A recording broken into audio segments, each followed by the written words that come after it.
اعوذ باللہ من الشیطان الرجیم، بسم اللہ الرحمن الرحیم۔ السلام علیکم ناظرین کرام، پروگرام نون والقلم کے ساتھ آپ کا میزبان سید مبشر عباس موسوی آپ کی خدمت میں حاضر ہے۔ سب سے پہلے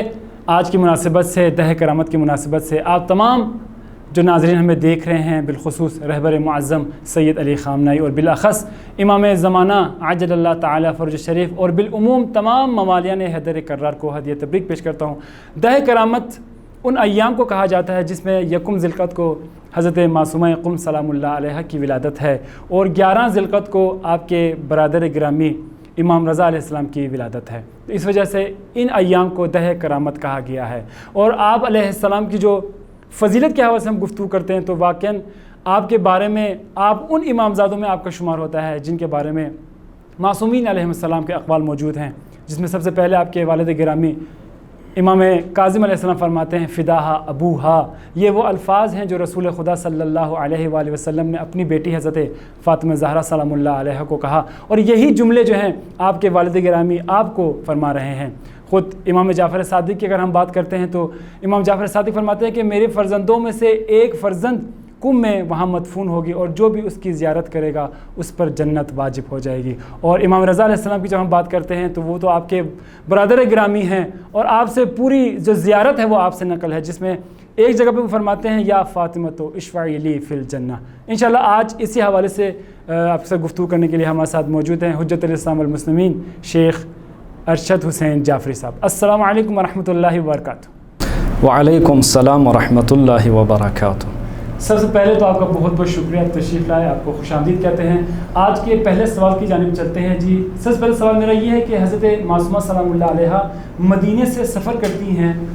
اور ایران صحابہ کی طرف آتی ہیں، تو وہ ان کا مقصد کیا تھا آنے؟ سب سے پہلے میں چاہ رہا ہوں کہ آپ اس حوالے سے ہمارے ناظرین کو بتائیے گا۔ آپ کا بہت شکریہ کہ آپ نے گفتگو کرنے کا موقع فراہم کیا۔ دیکھیں، جب ہم تاریخوں میں دیکھتے ہیں، تاریخ کا مطالعہ کرتے ہیں، تو حضرت معصومہ سلام اللہ علیہ کا مدینے سے ایران کی طرف سفر کرنا، اس کی 2 وجوہات بیان ہوئی ہیں۔ ویسے اہل بیت علیہم السلام کے جو امامزادے ہیں یا خود ائمہ معصومین علیہم السلام ہیں، یہ ایک تاریخ ہے کہ ظالموں کی وجہ سے اہل بیت علیہم السلام کو اور امامزادوں کو نانا کا شہر مدینہ چھوڑنا پڑا۔ حضرت معصومہ سلام اللہ علیہ کے بارے میں جیسے عرض کیا، 2 وجوہات تاریخ میں بیان ہوئے ہیں۔ ان وجوہات کی وجہ سے حضرت معصومہ سلام اللہ علیہ نے مدینہ سے ایران کی طرف سفر کیا۔ دیکھیں، حضرت زینب سلام اللہ علیہ نے بھی سفر کیا تھا اپنے بھائی کے ساتھ۔ تو پہلا سبب یہاں پہ جو تاریخ ہمیں بتاتی ہے وہ یہ ہے کہ امام رضا علیہ السلام اور حضرت معصومہ سلام اللہ علیہ کے درمیان ایک ایسا گہرا تعلق تھا، ایک ایسا رشتہ تھا۔ اس رشتے کی وجہ سے، یعنی اتنی محبت تھی اس بہن اور بھائی کے درمیان، اس محبت کی وجہ سے حضرت معصومہ سلام اللہ علیہ نے دیدار شوق، بھائی سے ملاقات کا وہ شوق تھا حضرت معصومہ سلام اللہ علیہ کے اندر، اس وجہ سے حضرت معصومہ سلام اللہ علیہ نے مدینہ سے ایران کی طرف سفر کیا۔ ایک یہ وجہ ہے۔ البتہ بعض تاریخوں میں یہ بھی لکھا ہے کہ جب امام علیہ السلام کو بلایا گیا مدینہ سے، مرو جو وہاں اس وقت ان خلفاء کا جو دارالحکومت تھا،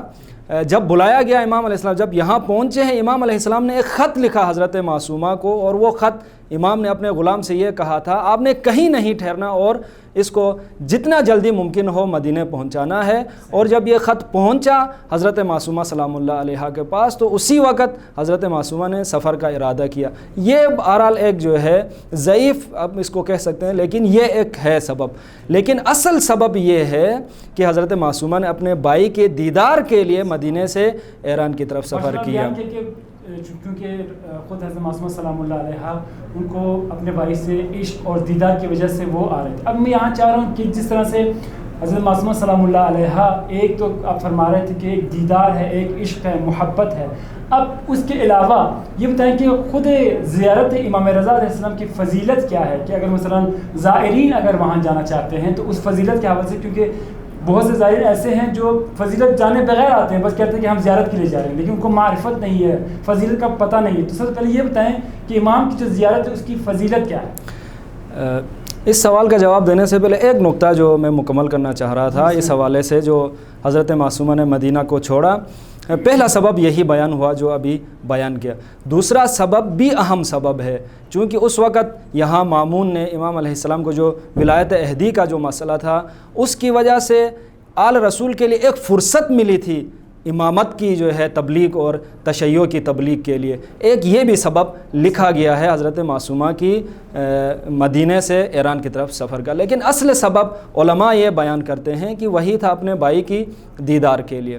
جہاں تک اس سوال کا تعلق ہے امام رضا علیہ السلام کی زیارت کے حوالے سے آپ مطالعہ کریں، متعدد روایات موجود ہیں ہمارے پاس، حتیٰ کہ بعض روایات کے اندر امام حسین علیہ السلام کی زیارت سے بھی زیادہ فضیلت امام رضا علیہ السلام کی زیارت کو قرار دیا گیا، البتہ وہ ایک خاص مقام میں اور خاص وقت کے اندر امام رضا علیہ السلام کی زیارت کو ایک فضیلت حاصل ہے۔ ایک روایت نقل ہوئی ہے پیغمبر اسلام حضرت محمد مصطفیٰ صلی اللہ علیہ وآلہ وسلم سے، آپ فرماتے ہیں امام رضا علیہ السلام کے بارے میں، ستدفن بضعۃ منی بارض خراسان، کہ خراسان کی زمین کے اوپر میرا ایک ٹکڑا دفن ہو جائے گا، اس کو دفن کیا جائے گا، لا یزورها مؤمن، کوئی مومن زیارت نہیں کرے گا،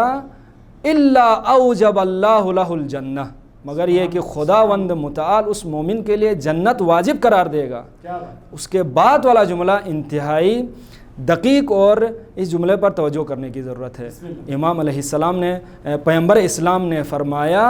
وحرم جسدہ علی النار،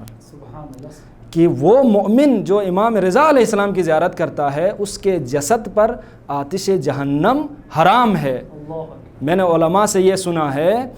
کہ جو شخص امام رضا علیہ السلام کی زیارت کے لیے جاتا ہے، جو مومن امام رضا علیہ السلام کی زیارت کے لیے جاتا ہے، اگر وہ اپنے جسم کو امام رضا علیہ السلام کے اس ذریعے سے مس کرتا ہے تو یہ علماء فرماتے ہیں کہ اس پر جہنم کی جو آگ ہے وہ اس کے جسم پر حرام ہے۔ اور اسی طرح سے بہت ساری روایات موجود ہیں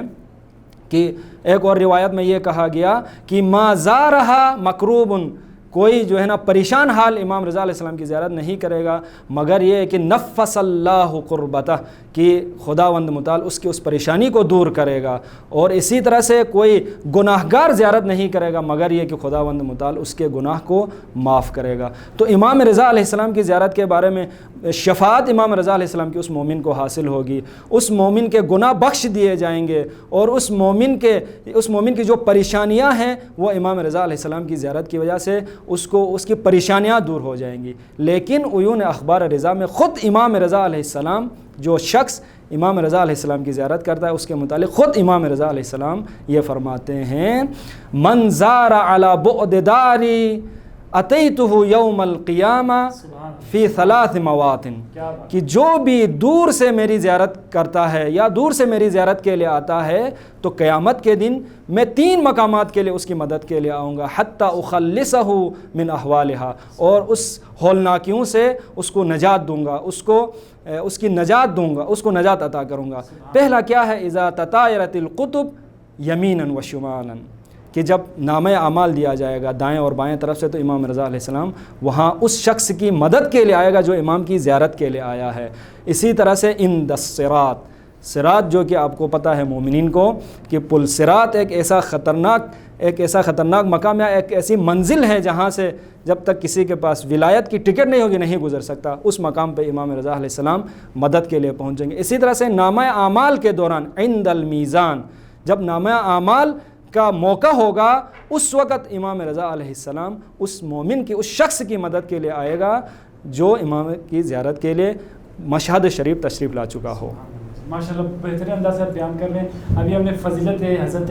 امام رضا علیہ السلام سے گفتگو کی، اب میرا سوال بھی تقریباً ان کی بہن حضرت معصومہ سلام اللہ علیہ کے حوالے سے ہے کہ ہم دیکھتے ہیں کہ امام موسیٰ کاظم علیہ السلام کی اولادیں بہت زیادہ ہیں، لیکن ان سب میں سے ایک تو امام رضا علیہ السلام کی فضیلت تو آپ نے بیان کر دی، ایک خود حضرت معصومہ سلام اللہ علیہ ہیں، حالانکہ ان کی دوسری بہن بھائی بھی ہیں، لیکن جو مقام، جو منزلت جو ان کو ہے علماء اور فقہاء کے نزدیک، اس پر تھوڑی روشنی ڈالیے۔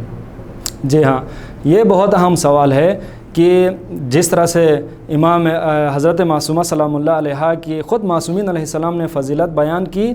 اسی طرح سے علماء اور فقہا نے بھی حضرت معصومہ سلام اللہ علیہا کا مقام اور منزلت کو بیان کیا ہے۔ اگر ہم علماء اور فقہا کی نظر جاننا چاہیں اس موضوع کے اوپر تو اس کے اوپر ایک کتاب لکھی جا سکتی ہے کہ فقہا نے کس طرح کے اپنے عقیدت کا اظہار کیا حضرت معصومہ سلام اللہ علیہا سے، تو اس حوالے سے ایک کتاب لکھی جا سکتی ہے کہ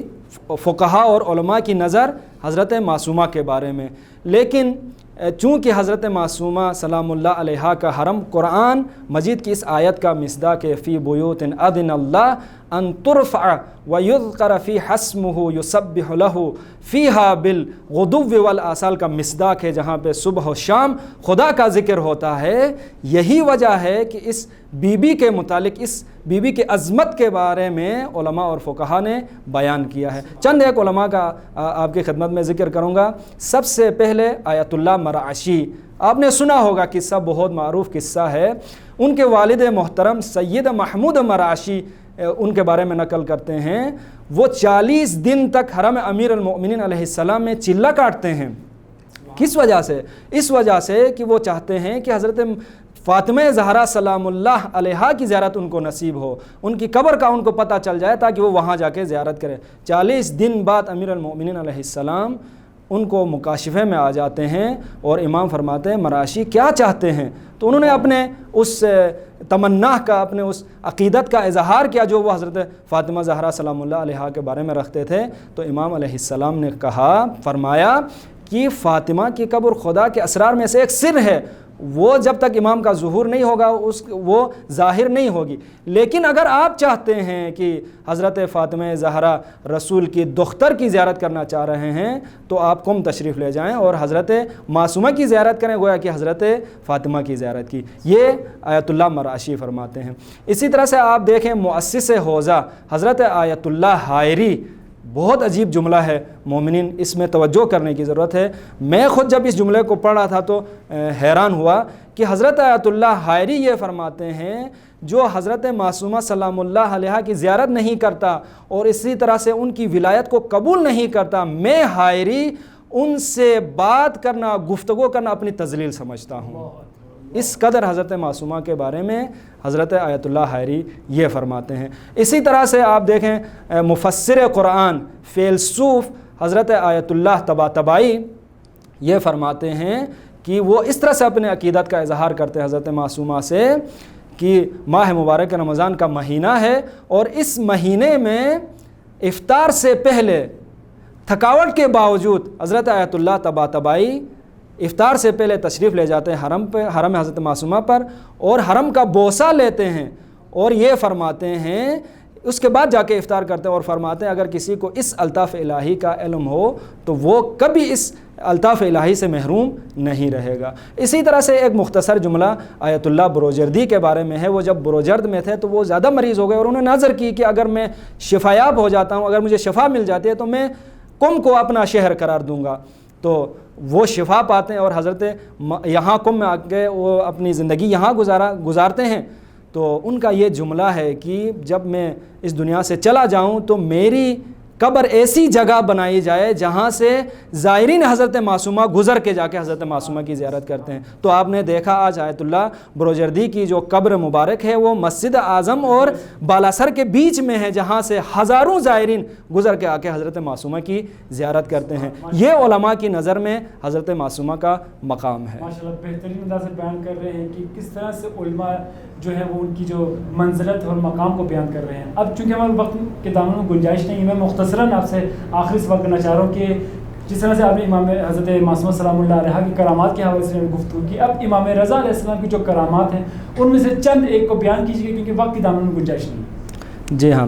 کرامات امام رضا علیہ السلام کے بارے میں اگر ہم گفتگو کرنا چاہیں تو امام رضا علیہ السلام کے کرامات زندگی کے ایک شعبے کے ساتھ خاص نہیں ہیں۔ امام کے بہت زیادہ کرامات کتابوں میں آپ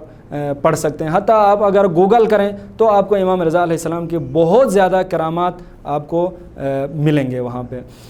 امام رضا علیہ السلام کے کرامات اسی طرح سے کسی زندگی کے کسی ایک شعبے کے ساتھ بھی خاص نہیں ہے۔ زندگی کے تمام شعبوں میں، مثلا آپ لے لیں علمی میدان میں، اجتماعی میدان میں، سیاسی میدان میں اور اسی طرح سے تمام جو میدان ہیں ان میں کرامات امام رضا علیہ السلام آپ کو ملیں گے۔ اسی طرح سے یہ نقطہ بھی بہت ضروری ہے یہاں عرض کروں کہ کسی ایک مکتب فکر کے ساتھ بھی تعلق نہیں ہے ان کرامات کا۔ تمام مکاتب فکر کے لوگ شیعوں کے علاوہ، شیعہ تو مانتے ہی مانتے ہیں، لیکن تمام مکاتب فکر کے لوگ غیر شیعہ بھی اگر امام رضا علیہ السلام کے دربار میں آ جائیں، امام رضا علیہ السلام کے دروازے پہ آ جائیں تو وہاں سے ان کو کرامات ملی ہیں، اور جس نے جس طرح کا سوال کیا، جتنا مانگا، اپنی اہلیت اور اپنے اس ظرف کے مطابق وہاں سے کچھ لے کر گیا ہے۔ میں یہاں پہ بہت مختصر وقت میں 2 کرامات کی طرف اشارہ کروں گا۔ بسم اللہ۔ حضرت آیت اللہ حسن زادہ آملی یہ فرماتے ہیں، جب ان کی عمر 15 سال تھی تو وہ یہ فرماتے ہیں کرامات امام رضا علیہ السلام کے باب میں، وہ فرماتے ہیں کہ 15 سال کی عمر میں میری آنکھوں کا بہت زیادہ مسئلہ ہوا،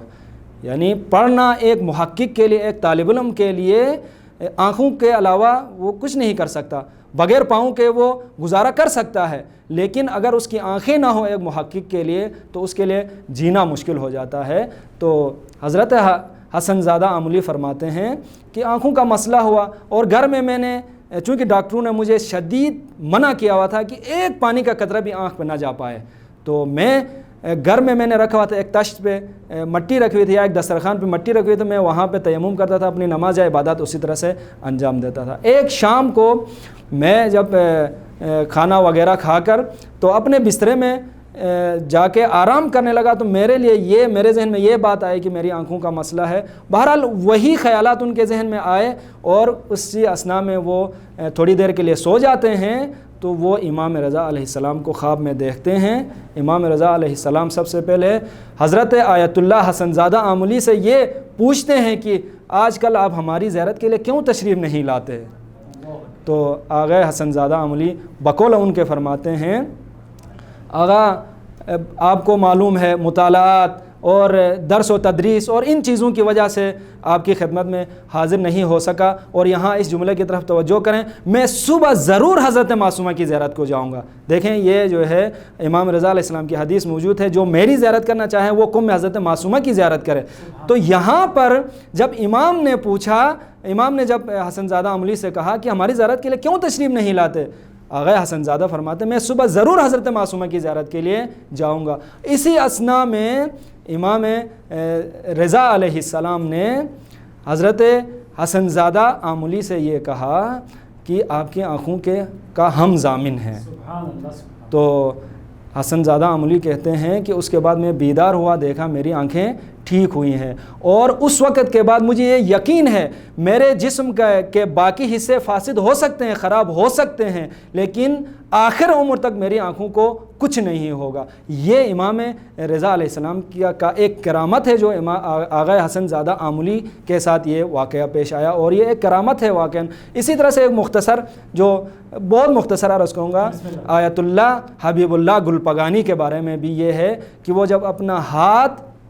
مس کرتے تھے مریضوں پر تو وہ ٹھیک ہو جاتے تھے۔ یہ کون نقل کرتے ہیں؟ آیت اللہ وحید خراسانی یہ بیان کرتے ہیں، ایک دن میں نے جا کے آیت اللہ حبیب اللہ گلپگانی سے یہ پوچھا یہ کیا ماجرا ہے کہ آپ جب ہاتھ مس کرتے ہیں تو مریض ٹھیک ہو جاتا ہے؟ تو آیت اللہ گلپگانی یہ فرماتے ہیں، میں چونکہ ایک عرصے تک مسجد گوہرشاد میں وہاں نماز پڑھاتا رہا، نمازیں پڑھتے رہے، لیکن جب وہ تہران میں تھے تو مریض ہو گئے اور زیارت پہ نہیں جا سکے امام رضا علیہ السلام کے۔ تو جب تہران میں ہاسپٹل میں تھے تو ان کو یہ مکاشفہ ہوا کہ ایک مرتبہ وہ کسی باغ میں اپنے آپ کو پاتے ہیں اور امام رضا علیہ السلام کو وہاں پہ دیکھتے ہیں۔ امام رضا علیہ السلام اس باغ سے کچھ پھول توڑتے ہیں اور لا کے آیت اللہ حبیب اللہ گلپگانی کو دیتے ہیں۔ جب وہ پھول لیتا ہے تو وہ دیکھتا ہے کہ بیداری کی حالت میں جب وہ آ جاتا ہے تو دیکھتے ہیں کہ ان کا جسم سالم ہے اور بالکل سالم ہے، ٹھیک ٹھاک ہو گیا ہے۔ تو اس کے بعد آیت اللہ گلپگانی یہ نقل کرتے ہیں، جس ہاتھ سے میں نے امام رضا علیہ السلام کے ہاتھ سے وہ پھول لیے، اب وہ ہاتھ جس مریض پہ بھی رکھ لوں وہ مریض اگر کراہتا ہو بھی تو وہ کیا ہو جاتا ہے؟ ٹھیک ہو جاتا ہے. تو یہ امام رضا علیہ السلام کی کرامات ہے. بہت زیادہ کرامات ہیں جو کہ ہمارے پاس وقت نہیں، ہم یہاں بیان نہیں کر سکتے. بہت شکریہ آپ کا، اور بہترین انداز سے آپ نے امام رضا علیہ السلام کی جو کرامات ہیں، بی معصومہ سلام اللہ کی جو مقام ہے، جو منزلت ہے، وہ آپ نے بتایا. آپ کا بہت بہت شکریہ آپ کا تشریف لانے کا. اور ناظرین کا امید کرتے ہیں کہ آج کا جو پروگرام ہے آپ نے پسند کیا ہوگا. انشاءاللہ دوبارہ آپ کی خدمت میں آئیں گے. اس وقت کے لیے اپنے میزبان سید مبشر عباس مسعود کو اجازت دیجیے گا. السلام علیکم ورحمۃ اللہ وبرکاتہ.